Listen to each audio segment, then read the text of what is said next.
Right now you think you're watching me. But here's what's actually happening. Your brain is constructing an entire Richard Feynman inside your skull.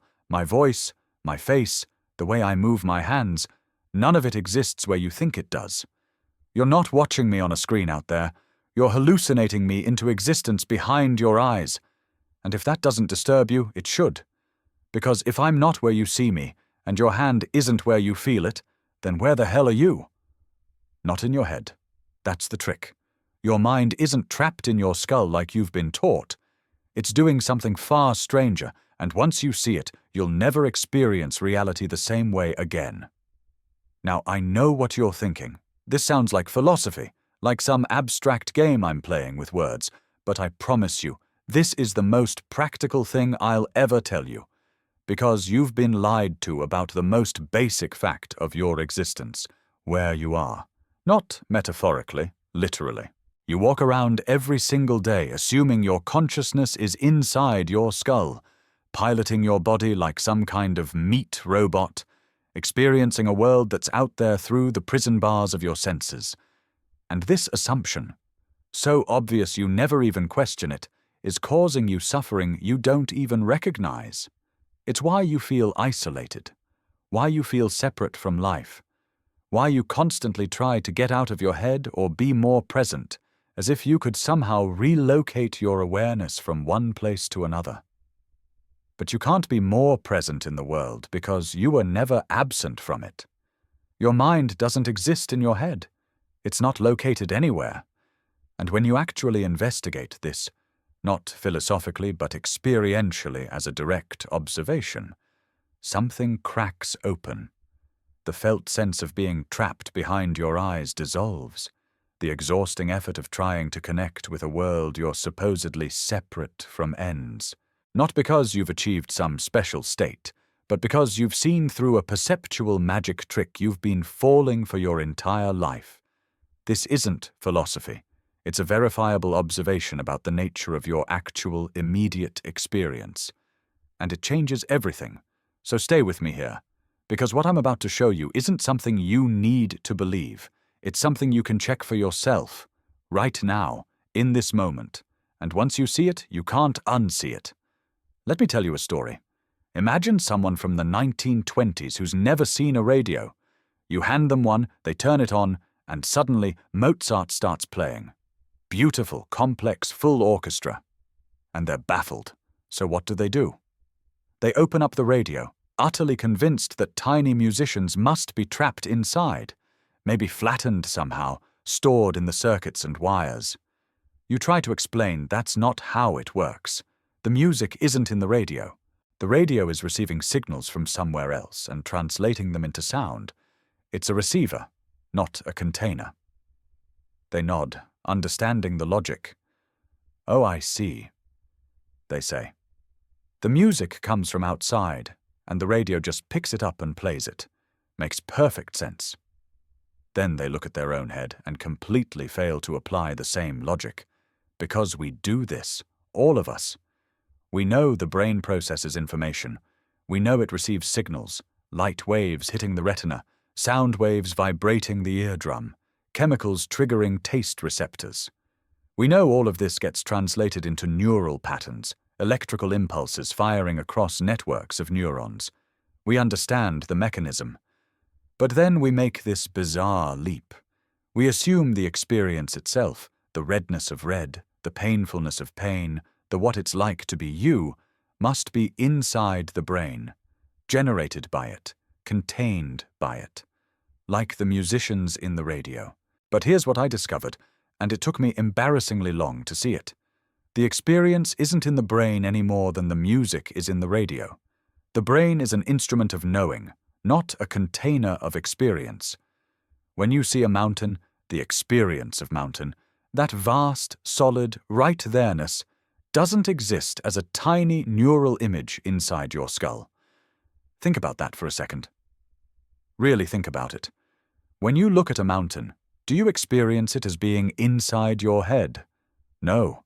You experience it as being out there, miles away, towering in the distance. And you're right.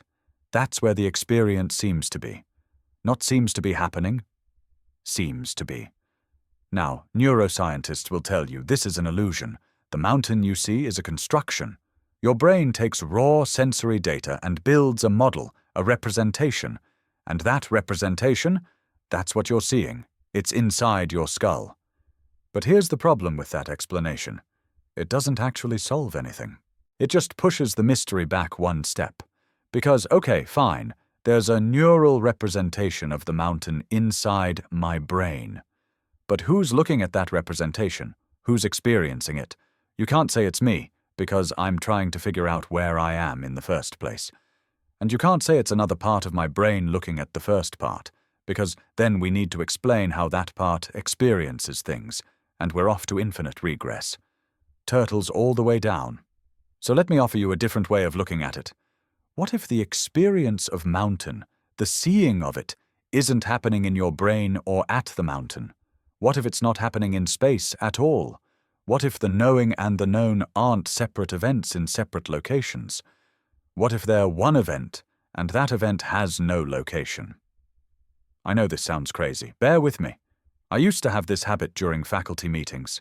Terrible meetings, hours long, people droning on about departmental budgets and curriculum requirements. I'd drift off, thinking about physics problems. One day I caught myself. I was thinking about quantum field equations, visualizing these abstract mathematical spaces, these beautiful symmetries. And then I noticed something strange. I couldn't find where the thinking was happening. I'd always assumed my thoughts were inside my head. Obviously. Where else would they be? But when I actually tried to locate a thought, this specific thought about field equations, I couldn't find it in space. It wasn't 3 inches behind my eyes. It wasn't in the left hemisphere or the right. It wasn't in the front or the back. The thought didn't have a location at all. And neither did the awareness of the thought. And neither did the awareness of the awareness. This stopped me cold. Because I'm a physicist, I think about location all the time. Position in space is fundamental to everything I do. But here was this thought, and it had no position. It wasn't anywhere, and yet it was completely real, completely present, completely experienced. I opened my eyes, looked at the boring meeting. The chairman was talking. I could see his face, hear his voice. And again I asked myself, where is the seeing happening? Where is the hearing happening? Not at his face. His face is just reflected light, air vibrations, photons bouncing off, sound waves propagating. The face itself doesn't contain the experience of being seen. It's just atoms arranged in a pattern. And not in my brain either. The neurons firing in darkness don't have color. They don't have sound. A neuron firing doesn't look like a face or sound like a voice. So where's the experience? And I realized something that made me feel like I was losing my mind. The experience was nowhere, or everywhere, or those categories just didn't apply. The seeing and the heard and the thinking, they weren't happening in locations. They were just happening, appearing, present, but not present at a place, just present. And then I noticed the strangest thing of all. The feeling of being in my head was just another sensation, like pressure or tingling or warmth. It wasn't actually containing anything. It was just another aspect of experience, appearing alongside everything else. The sounds, the sights, the thought patterns, the sense of me in here looking out there, all of it was appearing in the same dimensionless space, not a space in reality, the space that reality appears in. The meeting ended. I walked outside into the California sun, and for about 30 seconds, maybe less, the illusion of being behind my eyes, looking out at a world, it just wasn't there. There was seeing, walking, breathing, the warmth of sun on skin, but no sense of a separate me doing these things from a location inside my skull. It was all just happening. One seamless event. No inside, no outside, no boundary. It came back, of course. The illusion is deeply wired. We need it to function, to navigate, to survive. But I'd seen through it once, and that meant I could see through it again. and so can you. That's what we're doing here today. Now, your rational mind is probably screaming right now. Of course, I'm in my head. My brain generates my consciousness. This is mystical nonsense. And I get it. I'm a scientist. I've spent my whole life being skeptical, demanding evidence, not accepting anything without proof. So let me be very clear about what I'm saying and what I'm not saying. Your brain absolutely, definitely creates your experience. No question. Damage the brain, experience changes. Shut down certain areas. You lose vision, or language, or memory. Give someone anesthesia, consciousness disappears. The brain is necessary for experience. I'm not disputing that for a second. But here's the error we make. Necessary doesn't mean sufficient. And it definitely doesn't mean location of. Your TV is necessary to watch a movie, but the movie isn't inside the TV. Cut open a TV in the middle of Star Wars, you won't find tiny lightsabers. The phone tower is necessary for your phone call, but the conversation isn't happening inside the tower. The brain is the instrument through which experience occurs, but experience itself doesn't have the property of being inside the skull. Think about it very carefully. When you look at the moon, do you experience the moon as being inside your head? No, never. You experience it as being out there, in the sky, 250,000 miles away. And you're right. That's where the experience seems to be. Not seems to be happening, like your brain is projecting an image onto some internal screen. Seems to be. The seen moon and the seeing of it aren't in two different places. They're one thing. Now, neuroscientists will show you brain scans and say, look, when you see red, this part of your visual cortex lights up. This neural pattern corresponds to the experience of seeing red. And that's true. That's absolutely true. But corresponds to isn't the same as contains. When you hear a song on the radio, the electromagnetic waves correspond to the music, but the music isn't inside the electromagnetic waves. There's a relationship. A correlation, but they're not the same thing. Here's another way to think about it. Imagine you're a neuroscientist studying my brain while I look at a red apple. You can see the neurons firing in my visual cortex. You can map the exact pattern. But do you see red when you look at my neurons? No, you see neurons. Gray matter. Electrical activity. The red is happening for me, in my experience, but it's not there in the physical substrate. So where is it? This is what philosophers call the hard problem of consciousness, and most people think it's unsolvable, that we just have to accept this mysterious gap between brain and experience. But I'm telling you there's no gap. There's no problem. We've just been asking the wrong question. We've been assuming experience has to be somewhere, has to be contained in something. But what if it doesn't? What if experience is primary, and location is something that appears within experience? Let me give you something you can test right now. This isn't theoretical. Close your eyes for a second. Go ahead, actually do it. Close your eyes and notice the sense of being in your head. You feel it, right? There's this feeling of being behind your face, inside your skull, looking out. It's so obvious, so undeniable. Now, here's my question. Is that feeling actually containing your experience, or is it just another sensation appearing alongside your experience? Try to locate it precisely. Where exactly in your head are you? Between your eyes, behind your eyes, in your forehead, in the center? The more carefully you look, the fuzzier it gets. And if you look very, very carefully, you'll notice something remarkable. The sensation of being in here is just floating alongside all the other sensations.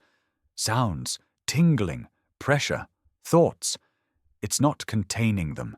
It's not separate from them. It's part of the same seamless field of experience. Open your eyes, look around, notice your whole visual field. Are you seeing it from inside your head, or is the visual field just there, whole and complete, with no frame around it? You never actually see your own head unless you look in a mirror. Your direct experience is headless. The world just appears, immediate and present, with no boundary between you and it. Now here's where it gets really interesting. If the sense of I am here, in this location, is just a sensation, then who's aware of that sensation? Where is that awareness located? You can't say in my head because we're trying to explain what in my head means. You can't say it's your brain being aware because brains are just physical objects, and physical objects aren't aware of anything. A rock isn't aware. A liver isn't aware. Why would a brain be aware just because it's more complex? You hit a wall here. A sensation can't be aware of itself. There has to be awareness prior to the sensation of location.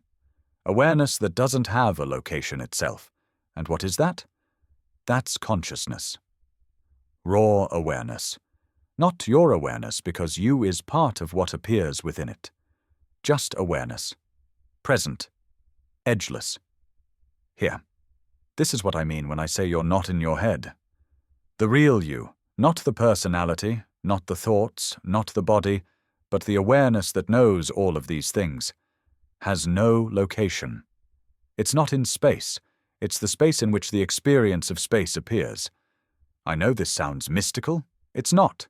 It's just accurate description of what's actually happening right now in your direct experience. Not in some special meditative state, not after years of practice, but right now, reading this, you are already the edgeless awareness in which reading appears. You've just been conditioned to ignore it and focus on the objects appearing within it, including the object you call myself. Let me tell you why this matters. Why this isn't just interesting philosophy, but something that changes your actual life. Because the felt sense of being trapped inside your head, separate from the world, is the root of psychological suffering. Not all suffering. Pain is real, loss is real, grief is real. But there's this extra layer, the feeling of isolation, the sense that you're in here and life is out there, the exhausting effort to connect, to get out of your head, to be present, to find yourself. All of it is based on a perceptual error. You're trying to solve a problem that doesn't exist. You're not trapped in your skull. You were never separate from the world. The boundary is illusory. When you see this, not believe it, not understand it intellectually, but see it as a direct observation, something relaxes. The chronic tension of maintaining the illusion of separation stops. You're still you. You still have a personality, preferences, a body, a life. You still get annoyed and happy and tired and excited. But the sense of being a separate fragment, cut off from the whole, trying desperately to reconnect with something you're already part of, that dissolves. And there are practical benefits. Real, tangible differences in how you live. You stop taking your thoughts so personally. Because thoughts aren't happening to a you in a location. They're just appearing in awareness like clouds in sky. You don't identify as the cloud. You don't think the sky is damaged when a storm passes through. The sky remains clear and spacious and unchanged by whatever weather moves through it. Same with you. Same with awareness. Thoughts come and go. Emotions rise and fall, but the awareness that knows them remains untouched. You stop feeling like emotions are attacking you from outside, or that you need to control them from inside. They're not external threats, and you're not an internal fortress. They're movements within the same space you are, like waves on the ocean. The wave isn't separate from the ocean. It's not attacking the ocean. It's a temporary form the ocean is taking. Same with your emotions. They're forms awareness is taking. You don't need to fight them or fix them or figure them out. You can let them be, let them move, let them pass, because they're not separate from you. You stop feeling like you're missing life because you're lost in thought. Because thinking is just one more aspect of the life that's already happening. You're not separate from your thinking, watching it from somewhere else. You're the awareness in which thinking appears. And when you recognize that, thinking loses its tyranny. It becomes optional, useful when needed, quiet when not. You don't transcend being human. You relax into being human without the extra layer of imaginary separation. And that relaxation, that's freedom. Not freedom from life, but freedom as life. So let me give you some things you can actually do with this. Some practices, experiments, ways to investigate this for yourself. Because I'm not asking you to believe me. I'm asking you to look, to check your own experience, to see if what I'm saying is true. First practice, the looking game. Here's something you can do right now and every day, multiple times a day. Look for your head. Sounds stupid, right? But do it. Close your eyes. Try to see your own head from the inside, not conceptually, not in imagination. Actually try to see it. You'll notice sensations. Pressure, maybe. Tension in your jaw or forehead. Maybe a sense of space or darkness. But do you see a skull? Do you see a brain? Do you see the inside of a container? No. You experience sounds, thoughts, sensations, darkness, whatever's there. But you don't experience being inside anything. The sense of interiority is conceptual, not perceptual. It's something you think, not something you see. Now open your eyes, look around. Notice that your entire visual field is headless. The world appears without a frame. You never actually see your own head unless you look in a mirror. Your direct experience is of the world appearing, whole and immediate, with no barrier between you and it. No edge to your vision that would indicate you're looking through eye holes. Just open, seamless appearance. Do this throughout the day. In moments of stress, in moments of boredom, in moments of joy. Just check. Can you find the boundary? Can you find the container you think you're trapped in? Or is it always just open, seamless experiencing? The more you look, the less you find. And that absence is freedom. Second practice. Where is this happening? Throughout your day, whenever you remember, ask yourself this question. Where is this experience happening? You're drinking coffee. Where is the taste happening? Your immediate answer will be in my mouth. But look more carefully. Is the taste in the coffee? No, the coffee is just molecules. Molecules don't taste like anything. They just are. Is the taste in your tongue? No, your tongue is just tissue with chemical receptors. The receptors aren't tasting. They're detecting and sending signals. Is the taste in your brain? No. Neurons firing don't taste like coffee. They're just electrical impulses. So where is the taste? It's not at any of these locations. The taste is appearing in awareness, as awareness. It's not separate from awareness. It's a form awareness is taking. Same with everything else. You're angry at someone. Where is the anger? In your chest? That's just tension and heat, sensations. In your thoughts? Thoughts are just more mental activity. Where's the actual anger? Where is the experience of being angry? You're listening to music. Where is the music being heard? Don't answer conceptually. Don't say in my brain or in my ears. Look directly at your experience. Where is the hearing happening? And you'll keep hitting the same answer. Nowhere, or everywhere, or that question doesn't apply. Experience is non-local. And you, the real you, not the conceptual self, are the non-local awareness in which experience appears. This isn't nihilism. It's not saying nothing exists or nothing matters. It's precision. It's being accurate about the nature of experience. And when you're accurate, when you see things as they actually are, you suffer less, you live better, you're more present, not because you've achieved presence, but because you've stopped believing in absence. Third practice, and this one's subtle but powerful. Start noticing your body as an object in awareness rather than as a container for awareness. Right now, notice your hands. Feel the sensations. Warmth, tingling, pressure, whatever's there. Now notice that you're aware of your hands. They're appearing in awareness. They're an object being known. And the awareness that knows them, is it contained in the hands? No. The hands are what's known. The awareness is what's knowing. And the knowing isn't located in the thing known. Same with your whole body. You can feel your legs, your torso, your face. They're all objects of awareness. They're all appearing in the space of consciousness. Even the sensation of being inside your body is an object being observed. So what's doing the observing? Not your body. The body is what's being observed. Something prior to body. Something that doesn't have a location or shape or boundary.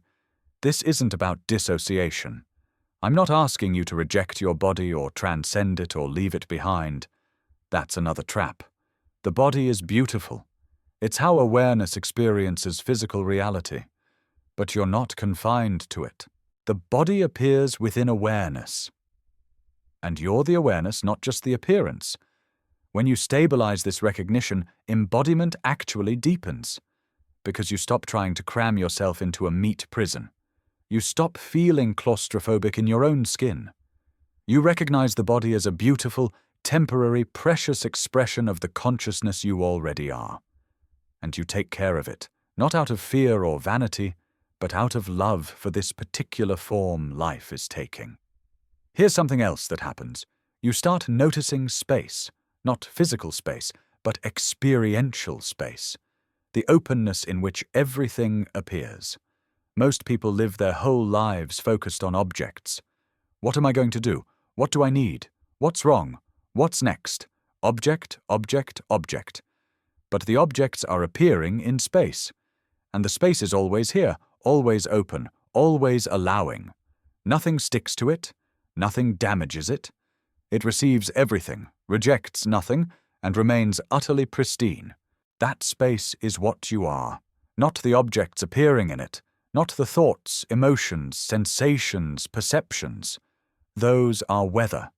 You're the sky. And when you recognize yourself as the sky, the weather stops being a problem. Storms pass through. Clear days come and go. But the sky itself is never disturbed. I'm not speaking poetically here. I'm describing something you can verify. Right now, notice the space in which these words are appearing. Not physical space. The aware space. The knowing openness. It's here, isn't it? It's obvious. You can't not find it. And everything, every thought, every sensation, every perception is appearing in it. But it's not full. It's not crowded. It's infinitely spacious. There's room for everything. And you are that. Not you, the person. You, the awareness. You've always been that. You've just been so focused on the objects appearing in awareness that you forgot the awareness itself. It's like being so absorbed in a movie that you forget you're the screen. The movie plays on the screen. Dragons, spaceships, love stories, tragedies. They all appear on the screen. But the screen isn't burned by the dragon's fire. The screen isn't broken by the tragedy. The screen remains exactly as it is, allowing everything, touched by nothing. Same with awareness. Same with you. Life happens, all of it. Joy and pain, success and failure, birth and death. All of it happens. And none of it damages the awareness that knows it. Not because awareness is separate or distant or uncaring, but because it's what all of it is made of. The wave can't destroy the ocean because the wave is ocean. Now, I want to address something. Some of you might be thinking, okay, this is interesting, but it sounds like you're saying I don't exist, that I'm an illusion, that my problems don't matter, and that's not what I'm saying at all. You absolutely exist, just not in the way you think. The personality exists. The body exists. The history, the preferences, the quirks, the struggles, all real. I'm not asking you to deny any of that. What I'm saying is that the entity you think you are, the small, separate self trapped inside your head, cut off from the world, that doesn't exist. That's the illusion, and it's causing you unnecessary suffering. The real you is vast, open, prior to separation. The real you includes the personality, includes the body, includes the world. It's not separate from any of it. And when you recognize that, the personality doesn't disappear. It relaxes. It stops trying so hard to be something, to prove something, to protect something that was never in danger in the first place. Your problems don't disappear either. If you're struggling financially, that's still real. If you're dealing with illness, that's still real. If you've experienced trauma, that's still real and needs attention and care. This isn't spiritual bypassing. This isn't using awareness as an excuse to avoid life. It's the opposite. When you recognize what you are, you're more present with life, not less. More capable of responding, not less. Because you're not wasting energy maintaining an illusion. All that energy becomes available for living. And here's the paradox. The more you recognize yourself as awareness, the more fully human you become. Because humans are awareness in human form. We're not trying to escape being human. We're trying to be fully, completely, unself-consciously human. And that happens when we stop pretending to be something we're not. Stop pretending to be a separate fragment. Stop pretending to be trapped. Stop pretending we need to earn or achieve or become something other than what we already are. Let me tell you about a moment I had. This was years after that faculty meeting, after I'd been sitting with this for a long time. I was in the hospital, not sick myself, but visiting someone, and I was walking down this long hallway, fluorescent lights, that horrible chemical smell hospitals have, and I saw this old man in a wheelchair, just sitting there, alone, staring at nothing. And I had this sudden, overwhelming recognition. That man is awareness, shaped like an old man. The nurse walking by is awareness shaped like a nurse. The beeping machines, awareness shaped like beeping. The sadness I'm feeling, awareness shaped like sadness. Everything, everyone, all of it, just awareness in different forms. And it wasn't a mystical experience. I wasn't blissed out or transcendent. I was just seeing clearly. And what I saw was that there's only one thing happening here, one event, one presence. And it's appearing as all of this, as bodies, as suffering, as caring, as hope, as loss, all of it. And none of it is separate from anything else. None of it is outside the awareness that knows it. I started crying, right there in the hospital hallway. Not from sadness, from recognition. From seeing that nothing and no one is ever actually alone. Because aloneness requires separation, and separation is the illusion. We're all this one awareness, playing every role, experiencing every experience, being everything and everyone simultaneously. And the old man in the wheelchair, even if he feels completely alone, isn't. He's this same awareness I am. We're not two people. We're one thing appearing as two people. I know how that sounds. But I'm not saying we're all connected like separate things linked together. I'm saying we're all the same thing. One awareness, one consciousness, one being, appearing as multiplicity. You and me, we're not connected. We're not separate things that need to connect. We're already one thing pretending to be two for the sake of this conversation. And you can know this, not believe it, know it, the same way you know you exist. It's that obvious. It's that close. It's closer than close because it's what you are. You're not in your body looking for this. Your body is what this is looking like from one particular angle. So what do you do with this? How do you live with this? You don't live with it. You live as it. And that's simpler than you think. It doesn't require special practices or techniques or years of meditation. Those can help, sure, they can point. But the recognition itself is immediate. It's here, now, always. You just stop. Stop trying to be something. Stop trying to figure it out. Stop trying to achieve or become or transcend. Just stop and notice what's already here. The awareness that's reading these words, the consciousness that knows you exist. It's not far away. It's not in the future. It's not hidden. It's the most obvious thing in the universe. So obvious we miss it. You exist. That's undeniable. You know you exist. That knowing, that's awareness. And awareness doesn't have a location. It's not in your head. It's not in your body. It's not in space at all. It's what space appears in. And you are that. Not you, the person. You, the awareness. And the person is just one of the many forms you're taking. When you see this, life doesn't stop. You don't float away into some blissed-out void. You still have to pay bills, still have to eat, still have to deal with difficult people and annoying situations and all the normal human stuff. But the suffering, optional suffering, the psychological suffering, the sense of being a separate self struggling in an alien world, that starts to dissolve. Not all at once, not permanently, but more and more, moment by moment, you recognize what you are. And that recognition is peace, not peaceful feelings. Peace itself, the peace that's always here, underneath everything, as the ground of everything. The peace that doesn't come and go because it's what you are.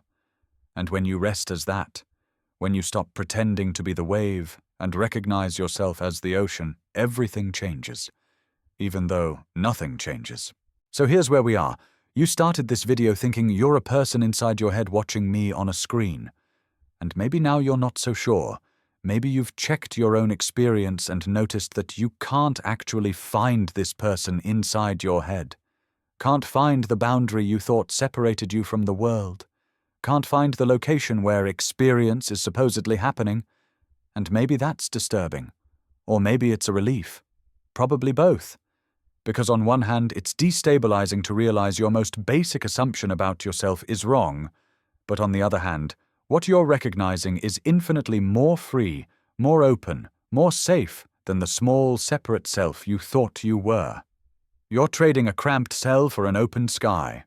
Even if the cell was just a drawing on a wall in the open sky all along, you're not broken, you're not stuck, you're not missing anything.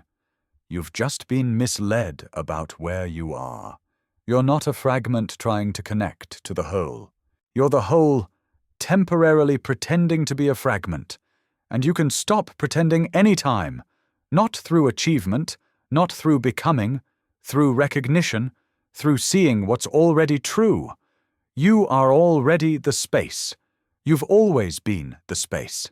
Everything else is just the play of appearance within you, the thoughts, the emotions, the body, the world, all of it appearing in you, as you, known by you. And you remain untouched, unchanged, forever free, forever here, forever now. That's not philosophy. That's not belief. That's your direct, immediate, undeniable experience if you stop long enough to notice it. And I hope you do. I hope you take the time to look, to investigate, to check for yourself. Because this isn't about me teaching you something. This is about you recognizing what you've always been. So if this landed for you, if something shifted even slightly, I want to hear about it. Leave a comment below. Tell me what you noticed. Tell me what you're struggling with. Tell me what questions this brings up. Because this isn't just intellectual, it's experiential. And the more we talk about it, the more we share about it, the more we remember together what we've always been. Hit the like button if you want more of this kind of thing. Subscribe if you're ready to keep investigating. And remember, you don't need to become anything. You just need to notice what you already are. That's the whole game. That's the only game. Noticing what you've been all along. Thanks for being here. Thanks for listening. Thanks for being willing to question your most basic assumption about yourself. That takes courage. And now I'm going to leave you with one last invitation. Right now, before you click away, before you move on to the next thing, just pause, just for a moment, and look for your head. Try to find the boundary. Try to locate the experiencer. See if you can find this separate self we've been talking about. I bet you can't. I bet what you find instead is just open awareness, just edgeless presence, just here. And that's you. That's what you've always been. Welcome home.